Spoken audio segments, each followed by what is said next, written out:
नमस्कार students, Nakul Kumar your chemistry educator. Student, हमने जो कल पढ़ाई थे आपको कुछ न्यूमेरिकल्स के बारे में बातें की थी, अनुषंगिक गुणधर्म के कुछ न्यूमेरिकल्स कराए थे जो कि इंपॉर्टेंट थे। आज भी कुछ न्यूमेरिकल्स के बारे में बातें करते हैं, जरा उन्हें समझेंगे।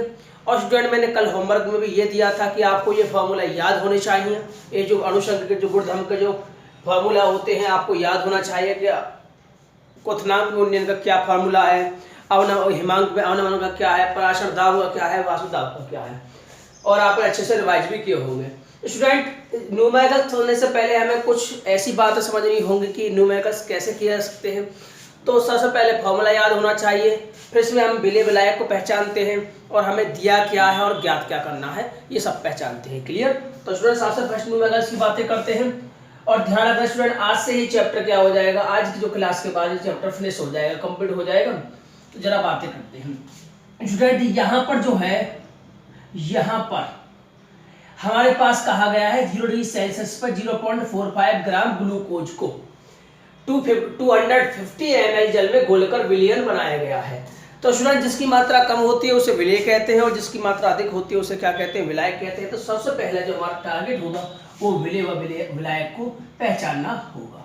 तो स्टूडेंट, मुझे बताइए कि विलेय कौन है और विलायक कौन है यहाँ पे। क्लियर? तो स्टूडेंट, किसकी मात्रा कम है, इसकी मात्रा कम है, तो ये क्या है, ये क्या है हमारे पास, ग्लूकोज। ग्लूकोज क्या है हमारे पास, विलेय है। क्लियर? तो और उसके बाद हमारे पास विलायक के रूप में कौन है, जल है। तो यहाँ विलेय है हमारे पास ग्लूकोज और विलायक है हमारे पास। तो विलेय का जो वेट है वो कितना दिया हुआ है, 0.45। क्लियर? मैंने क्या कहा है कि विलेय का जो वेट है वो कितना दिया हुआ है, 0.5 ग्राम। क्लियर? उसके बाद हम बात करें विलयन का, हमें वॉल्यूम दिया हुआ है, आयतन दिया हुआ है, वो कितना दिया हुआ है, 250 मिलीलीटर। क्लियर? इसके बाद हम विलेय का मोल द्रव्यमान की बातें करें, C6H12 का मोल द्रव्यमान कितना होता है, आपने जाना है, कल भी निकाला था। C6H12O6 का जो मोल द्रव्यमान निकल के आएगा वो कितना आएगा, 180 आएगा। आप निकाल सकते हो। कार्बन का 12 होता है तो 12 गुणा किस में करोगे, 6 में करोगे। प्लस हाइड्रोजन का 1 होता है तो 12 गुणा 1 में करोगे। क्लियर? प्लस ऑक्सीजन का कितना होता है, 16 होता है और 6 की मल्टीप्लाई करोगे। तो मैंने कल निकालना सिखाया था, आप निकाल पाओगे। क्लियर? तो उसमें कहा गया है आगे पराशर दाब ज्ञात करना है, हमें आर का मान भी दिया हुआ है। किसका मान ज्ञात करना है, पराशर दाब, यानी पाई की वैल्यू हमें ज्ञात करनी है। तो स्टूडेंट, हम जरा न्यूमेरिकल्स के बारे में बातें करें। तो यहाँ पर हमें टी भी ज्ञात है, क्या फार्मूला की बात, फार्मूला में देखो हमें डब्ल्यू भी ज्ञात है, एम भी ज्ञात है, वी ज्ञात है, हमें आर भी ज्ञात है और टी भी ज्ञात है। टी कितना दिया हुआ है स्टूडेंट्स, तो स्टूडेंट टी यहाँ पर दिया हुआ है 0 डिग्री सेल्सियस। कितना सेल्सियस, 0 डिग्री सेल्सियस। क्लियर? हम इसे स्टूडेंट किसे बदलेंगे, केल्विन बदलेंगे। किसे बदलेंगे, केल्विन। तो केल्विन बदलने के लिए मैंने सिखाया था, इसमें कितना ऐड करेंगे, 273। तो ध्यान रखना, जब भी ये केल्विन लिखा जाता है तो इसमें डिग्री नहीं चढ़ती। क्या चढ़ती, डिग्री नहीं चढ़ती। ध्यान रखना स्टूडेंट, यदि आप पे तापमान नहीं बदलने आते, केल्विन में नहीं बदलने आते, सेल्सियस में नहीं बदलने आते, सेल्सियस क्या होता है, केल्विन क्या होता है, तापमान सेल्सियस, केल्विन, फ़ारेनहाइट में क्या होता है, ये 273 क्यों ऐड करते हैं, ये 273 की जो वजह है आज मैं क्लास डालने वाला हूँ। शाम तक 9th क्लास की जो वीडियो आएगी उसमें यही सिखाऊंगा आज मैं, तापमान परिवर्तन के बारे में। तो स्टूडेंट, आप थर्मामीटर के बारे में सीखोगे, थर्मामीटर में 273 कैसे होगी, इसमें 100 कैसे है। तो आप मैं ये आशा करूंगा कि जो बच्चों पे यह नहीं आता कि इसमें चेंज करना नहीं आता, वो मेरी 9th क्लास की जो वीडियो है, आज की जो वीडियो है शाम तक अपलोड कर दी जाएगी। आप उसे अच्छे से समझें। मेरी जो यूट्यूब जो चैनल है उसके नीचे उसमें पेज को खोलना, होम पेज को खोलना, उसमें प्ले लिस्ट में 9th क्लास की वीडियो मिल जाएंगी आपको। और आज की क्लास को देखना ना भूलें यदि आपको ये नहीं आता। क्लियर? तो स्टूडेंट, अब बातें करते हैं, अब नेक्स्ट पॉइंट की बात करते हैं, हमें पाई निकालना है। क्या निकालना है, पराशर दाब। तो पाई के लिए फॉर्मूला मैंने बताया, तो वैल्यू पुट करो मान रखने पर। क्लियर? तो पाई का जो मान आ जाएगा वो कितना आ जाएगा, डब्ल्यू भी कितना दिया हुआ है, 0.45। ये कितना दिया हुआ है, एम भी कितना दिया हुआ है, 180। क्लियर? ये 1000 इसलिए है कि वॉल्यूम किस में होगा, ml में होगा। ml में वॉल्यूम कितना दिया हुआ है, 250 दिया हुआ है। आर की जो वैल्यू दी है वो 0.0821 दी हुई है। टी का जो वैल्यू दी है 273 दी है। आप इसे कैलकुलेट कर सकते हो। मैं जान सकता हूँ, समझ सकता हूँ कि आप 12th क्लास के स्टूडेंट हैं, आप इसे सॉल्व करना जानते हैं अच्छे से। तो आप इसकी जो वैल्यू पाओगे लगभग कितनी पाओगे, 0.224 वायुमंडल। क्लियर। तो स्टूडेंट मैं उम्मीद कर रहा हूँ इसमें कोई दिक्कत महसूस नहीं हुई होगी। अब नेक्स्ट न्यूमेरिकल की बातें करें तो इसमें कहा गया है किस ताप पर ग्लूकोज को 5% वेट बाई वॉल्यूम विलियन वायुमंडल पराशर दाब उत्पन्न करता है। क्लियर। तो हमसे क्या पूछा गया है, तो उसमें पूछा गया है किस ताप पर बात करते हैं, किस क्या पूछा गया है, किस ताप पर। सबसे पहले हम ये पहचानेंगे किसमें दिया क्या है और हम फिर उसके बाद आगे बातें करते हैं। हमें यहाँ पर जो दिया हुआ है विलेय का जो द्रव्यमान दिया हुआ है वो है 5%। 5% क्या है, वेट बाई वॉल्यूम। इसका मतलब विलेय किसमें है, ग्राम में होगा, तो वॉल्यूम ml में होगा। क्लियर। तो ये कितना दिया हुआ है, 5 ग्राम। तो मुझे विलायक का द्रव्यमान बताइए, किसका द्रव्यमान, विलायक का। तो विलायक का कितना हो जाएगा, 100 में से 5 कर दो माइनस, तो ये कितना ग्राम हो जाएगा, इतने ग्राम हो जाएगा। क्लियर। कितने ग्राम हो जाएगा, इतने ग्राम। स्टूडेंट लेकिन यहाँ पर क्या है, ये हमारे पास आयतन दे रखा है। क्या दे रखा है, आयतन। तो हम ग्राम की बात ना करेंगे, किसकी बात करेंगे, ml की बातें करेंगे। क्लियर। तो वेट विलेय और वॉल्यूम विलायक का। क्लियर। उसके बाद हमें r का वैल्यू दिया हुआ है। r की वैल्यू हमें कितनी दी हुई है, 0.0821। और हमसे टेम्परेचर पूछा गया है और पराशर दाब दिया हुआ है। क्या दिया हुआ है, पराशर दाब। क्लियर। तो स्टूडेंट यही फॉर्मूला है, बस आपका टी पूछी गई है तो आप कर सकते हो। टी की वैल्यू पुट करेंगे, टी के लिए हमने फॉर्मूला भी लिखा हुआ है, इसका मान धरेंगे 7। उसके बाद हम mb का जो मान, mb क्या है, ग्लूकोज है। कौन है, ग्लूकोज है। ग्लूकोज ने को आपने सीखा है कितना होता है मॉलिक्यूलर फॉर्मूला मास इसका, वो कितना होता है, 180 होता है। क्लियर। तो ये उसकी जो वैल्यू रखूंगा 180। फिर उसके बाद वॉल्यूम पूछा गया है 95 ml है। और फिर उसके बाद नीचे दिया हुआ है WB क्या है, 5 है। इसमें 1000 है, 1000 मल्टीप्लाई में जो ml में बदला है आपने। और r का जो मान दिया हुआ है 0.0821।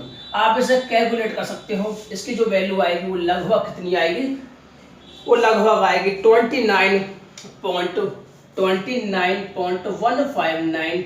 तो लगभग 29.15995 से ज़्यादा है, तो इसलिए इसे लिख सकते हैं लगभग इतने केल्विन। क्लियर। 29.16 केल्विन। अब स्टूडेंट नेक्स्ट न्यूमेरिकल की बातें करें। नेक्स्ट न्यूमेरिकल में कहा गया है वॉन्ट ऑफ गुणांक क्या है, यानी 0.1 मोल कैल्शियम नाइट्रेट के जलीय विलय के क्वथनांक की गणना करनी है। तो हमें यहाँ क्या दिया हुआ है, कैल्शियम नाइट्रेट के जलीय विलय। तो स्टूडेंट सबसे पहले इसका क्या करेंगे, आयनन करेंगे। इसका क्या करेंगे, आयनन करेंगे। फिर हम इसके जो बॉइलिंग टेम्परेचर की बातें करेंगे। क्लियर। तो जरा समझे स्टूडेंट, यहाँ पर क्या दिया हुआ है, 0.1 मोलर, यानी मोलर सांद्रता जो दी हुई है वो कितनी दी हुई है, 0.1 मोलर। तो मोलर सांद्रता कितनी दी हुई है, यहाँ पर m दी हुई है 0.1 मोलर। क्लियर। उसके बाद कैल्शियम नाइट्रेट है। कौन है, कैल्शियम नाइट्रेट। तो CaNO3 का होल ट्वाइस। इसका जो विद्युत, ये कैसा है, विद्युत अपघटन। विद्युत अपघटन का मतलब है ये इसका आयनिक वियोजन हो सकता है। तो विद्युत वियोजन करके देखें तो क्या प्राप्त होगा, Ca2 प्लस प्राप्त होगा और 2NO3। क्लियर। क्या प्राप्त होगा, 2NO3 नेगेटिव। अब क्लियर। तो स्टूडेंट्स में हमें यहाँ प्राप्त होते हैं, इसके जो मोल हैं वो कितने हैं, इसके 3 मोल प्राप्त होते हैं। 1 मोल ये रहा, इसका 2 मोल ये रहा, तो कितने मोल प्राप्त होते हैं, 1, 3 मोल। और यहाँ कितने मोल है, 1। तो इसका मैंने आई फैक्टर बताया था निकालना कि अब किसी प्रक्रिया के बाद के कुल मोलों की संख्या और उससे पहले प्रक्रिया से पहले की कुल मोलों की संख्या का डिवाइड देंगे तो क्या प्राप्त होगा, आई फैक्टर। क्लियर। ध्यान रखना स्टूडेंट, बहुत इंपॉर्टेंट ये चीज होती है। विकल्प में पूछा जाता है कि किसका पराशर दाब अधिक होगा। शायद मैंने कल भी न्यूमेरिकल से पूछा था। तो जिसका आई फैक्टर अधिक होता है, जिसका आई फैक्टर अधिक होता है उसी का पराशर दाब या उसका अणुसंकुर्दम क्या होंगे, अधिक होंगे। क्लियर। मैंने कल क्वेश्चन ही पूछा गया था होमवर्क से, मैंने पूछा था होमवर्क में कि 0.1 मोलर सांद्रता वाला ग्लूकोज है और एक हमारे पास नमक है ना, NaCl है, तो किसका पराशर दाब अधिक होगा। तो ग्लूकोज का तो आयनन नहीं हो सकता, लेकिन नमक का यानी NaCl का तो आयनन होता है। तो NaCl का आयनन अधिक होने से आई फैक्टर का मान क्या होगा, 1 से अधिक आता है ग्लूकोज की अपेक्षा। तो पराशर दाब किसका अधिक होगा, NaCl का। क्लियर। तो अब बातें करें आगे। उसके बाद क्वथनांक की बात की गई है। किसकी बात की गई है, इसका क्वथनांक क्या होगा। तो अब दिया क्या है आगे वो समझे। हमें दिया हुआ है यहाँ पर calcium molar 0.1 molar calcium nitrate का जली विलयन की क्वथनांक की गणना करनी है। तो हमें सबसे पहले निकालना है टीवी निकालना। क्या निकालना है? टीवी। क्लियर? हमें सबसे पहले क्या निकालना है? टीवी। तो स्टूडेंट टीवी का फॉर्मूला आपने पढ़ा है, टीवी बराबर क्या हो गया? आपने जाना है कि टीवी जो समानुपाती होती है वो किसके समानुपाती होती है? मोलर सांद्रता के समानुपाती है। और समानुपाती को हटाने के लिए आपने एक वहाँ कांस्टेंट माना था, बॉइलिंग कांस्टेंट माना था। और जब इसे हमने अणुसंग गुणधर्म पढ़ाए थे आपको, उसमें 1/2 में अणुसंग गुणधर्म बताए थे, उसके आगे क्या लगवाया था मैंने? आई फैक्टर। क्लियर? लिखवाया था। तो उसमें हम बॉइलिंग पॉइंट निकाले तो क्या आएगा? मान धरें तो मान रखने पर क्या हो जाएगा? आई का जो मान है वो 3 है और केवी का जो मान है वो कितना है? 0.52 और मूल सांद्रता है 0.1। इससे आप सॉल्व करोगे स्टूडेंट्स के जो टीवी जो आई है बॉइलिंग टेम्परेचर जो आएगा वो कितना आ जाएगा? वो आ जाएगा ये 0.156 के आसपास, 0.156 के आसपास, 0.156। अब स्टूडेंट हमसे पूछा गया है कि विलयन का क्वथनांक ज्ञात कीजिए। हम जानते हैं टीवी, हम जानते हैं जो हमारे पास टीवी हो गया, टी बराबर क्या होता है कि सॉल्यूशन का टेम्परेचर में से शुद्ध अवस्था है T0 घटा दीजिए। क्या घटा दीजिए? कि टीवी जो होगा वो TSN सॉल्यूशन माइनस जो डेल्टा टीवी होगा वो क्या होगा? Temperature solution minus T degree. Clear? तो इसमें वैल्यू रखेंगे तो इसमें टीवी कितना है? 0.156 केल्विन, यानी केल्विन में आएगा। और TS क्या है? सॉल्यूशन का। और लेकिन T0 क्या है? T0 हमारे पास जल का कितना होता है क्वथनांक? 273 केल्विन। इससे आप इधर ले जाओगे ऐड हो जाएगा तो कितना हो जाएगा? ये 273 0.156 केल्विन। क्लियर? तो यहाँ T0 का मतलब होगा कि जल का क्वथनांक कितना होता है? 273 केल्विन या 0 डिग्री सेल्सियस। दोनों वैल्यू केल्विन में रखेंगे, इसलिए कर दिया हमने। स्टूडेंट अब बात करें नेक्स्ट न्यूमेरिकल की। इसमें कहा गया है ग्लूकोज को हम किस में घोल रहे हैं? जल में। तो यहाँ विलेय कौन है? ग्लूकोज है। कौन है विलेय? ग्लूकोज है। और विलायक कौन है हमारे पास? विलायक कौन है हमारे पास? जल है। क्लियर? तो यहाँ सबसे पहले हमें वेट किसका दिया हुआ है? विलेय का वेट दिया हुआ है 225 ग्राम। अणु भार दिया हुआ है 180। उसके बाद 25 ग्राम में घोला गया है तो अधिक मात्रा में है, तो ये 25 ग्राम जल का क्वथनांक, जल का जो वेट दिया हुआ कितना दिया हुआ है? 25 ग्राम दिया हुआ है। विलायक का जो मास दिया हुआ है, वेट दिया हुआ है, वो कितना दिया हुआ है? 25। उसके बाद हिमांक में कमी क्या है? हिमांक में जो कमी है वो हमें दी हुई है। हमसे हिमांक में जो कमी डेल्टा टी अब जो दिया हुआ है वो कितना दिया हुआ है? 0.93 डिग्री सेल्सियस। क्लियर? उसके बाद हमें किसका मान ज्ञात करना है? KF का मान ज्ञात करना है। किसका मान ज्ञात करना है? KF का मान ज्ञात करना है। क्लियर? तो स्टूडेंट यहाँ पर क्या होगा? किसका मान ज्ञात करना है? KF का मान ज्ञात करना होगा। स्टूडेंट ये आपका होमवर्क है। ये क्या है? आपका होमवर्क है, आप इसे स्वयं करोगे।